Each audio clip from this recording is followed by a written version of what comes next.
Welcome to a special edition of Jack of All Languages, the show where we travel through time and across cultures, one language at a time.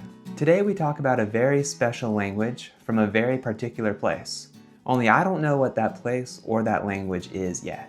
In today's episode, I wanted to try something new, so here's what's going to happen. I'm going to spin this globe, move my finger around randomly, and when the globe stops spinning, I'll point to a spot. And I'm going to talk about whatever language or languages they speak in the place my finger landed on. So here we go. I'm going to close my eyes and start spinning the globe.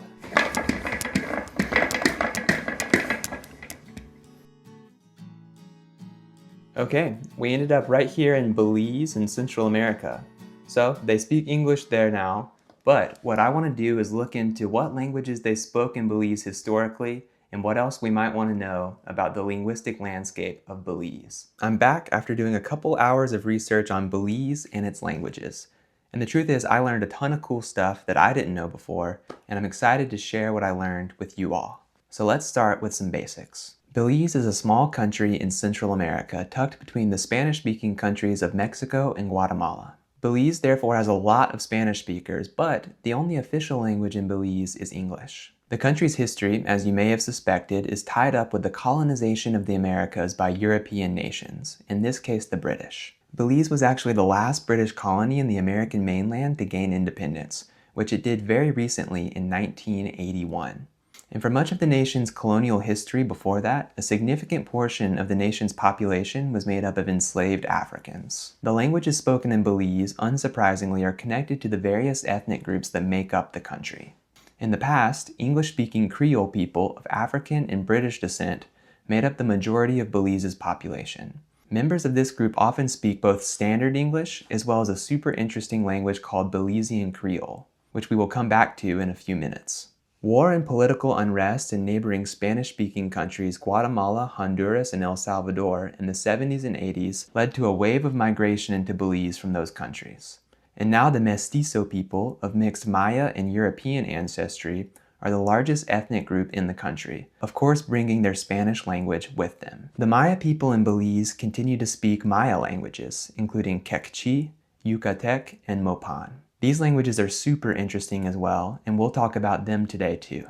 The Garifuna people descend from a group of Carib Indians and Africans who were deported from the island of St. Vincent by the British in the late 18th century. These people speak a minority language called Garifuna, belonging to the huge Arawakan language family, whose other members are spoken all over South America. And finally, Mennonites from Canada and Mexico migrated to Belize in the 1950s to escape religious persecution.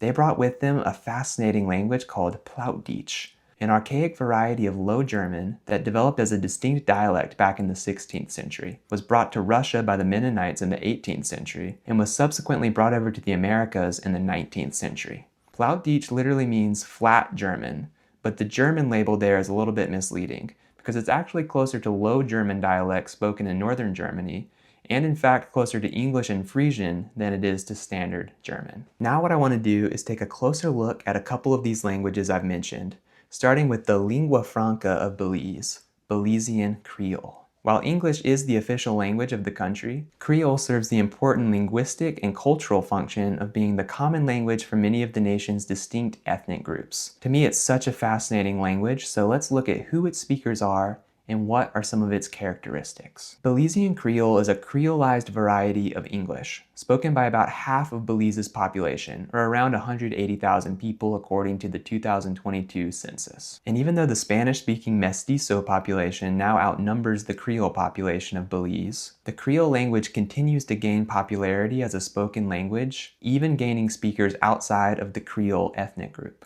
Since Creole derives from English, there is a linguistic continuum between Standard English and Creole, where Standard English exists on one end of the spectrum as the variety used in education and official business, and Creole exists on the other end of the spectrum as the common language used in people's homes and on the streets. In this kind of situation, linguists call English the acrolect, or the prestige or high variety of the language, while Creole represents the basilect, the low prestige variety. While in the middle of the spectrum exist several mesolects, or intermediate varieties between the acrolect and the basilect. So what does Creole sound like, and what is its structure? Creole has a simplified vowel inventory compared to standard English, with only 6 or 7 vowels compared to English's 11 or 12, depending on the variety.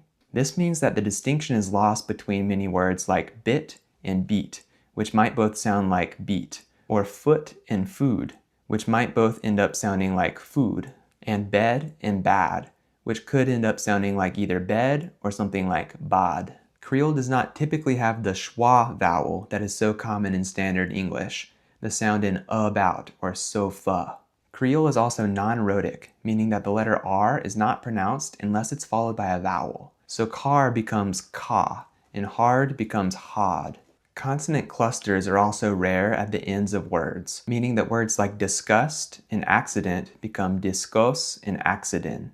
Now what's super interesting, I think, is how Creole forms sentences. Creole also uses several tense aspect markers before verbs to indicate what tense they're in, past, present, or future, and whether they're perfective or imperfective, so whether they're talking about a completed or an ongoing action. For example, the marker me marks the past tense or a completed action. So the sentence, we me want some rope, means we wanted some rope.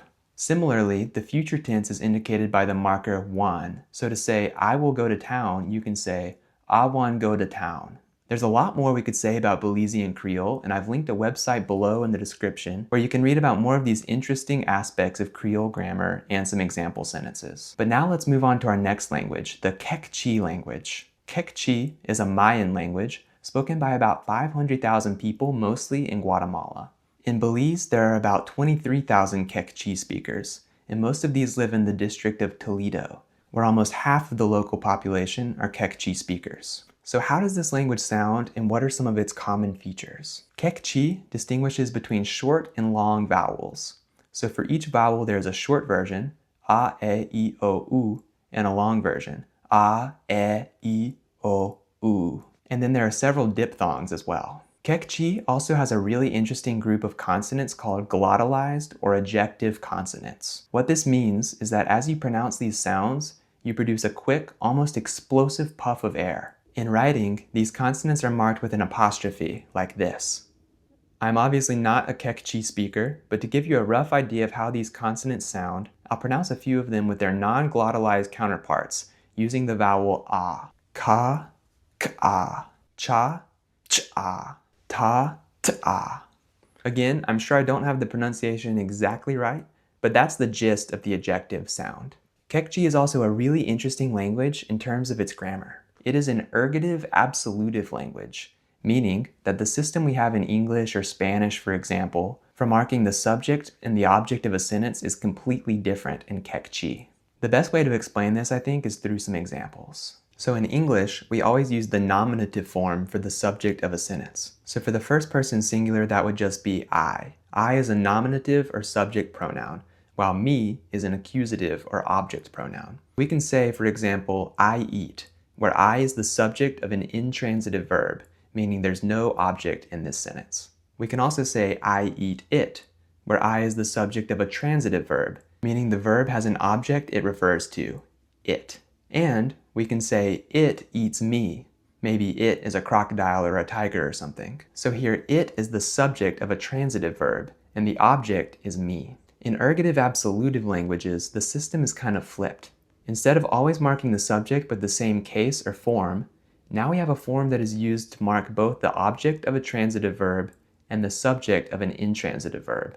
This form is called the absolutive case. And the subject of a transitive verb, on the other hand, the I in I eat it, is marked with a different case, the ergative case. Again, I think the best way to explain this is going to be through some examples. So let's imagine just for fun that English was an ergative absolutive language. Bear with me here. In this made-up English, we mark the absolutive case with the ending ah, and we'll mark the ergative case with the ending oo. In this sentence, the dog eats, which has a subject and an intransitive verb, will become dogga eats. Dog takes the absolutive case because there's no object.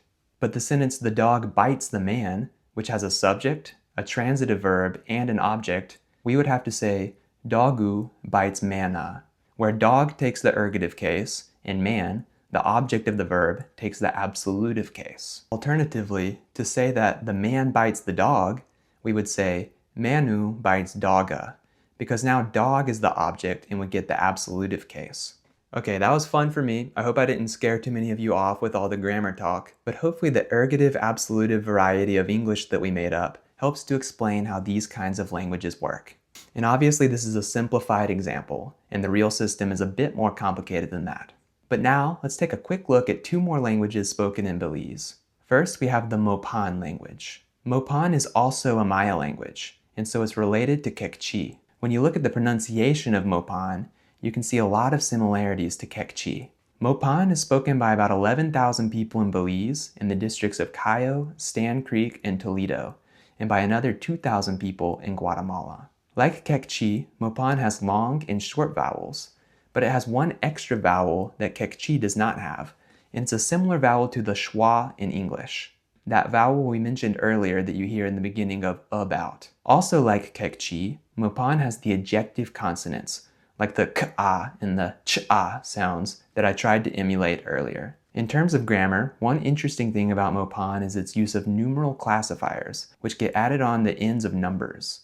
I wasn't able to find a ton of information on this, so if anyone out there speaks Mopan or has studied it, please share in the comments more about how this works. The few examples I was able to find include the classifier ku, which indicates a round object, and tsit, which indicates a long, thin object. Finally, I want to talk briefly about the Garifuna language spoken by the Garifuna ethnic group. As I said, Garifuna is part of the massive language family called Arawakan, which includes hundreds of languages spoken mostly in South America.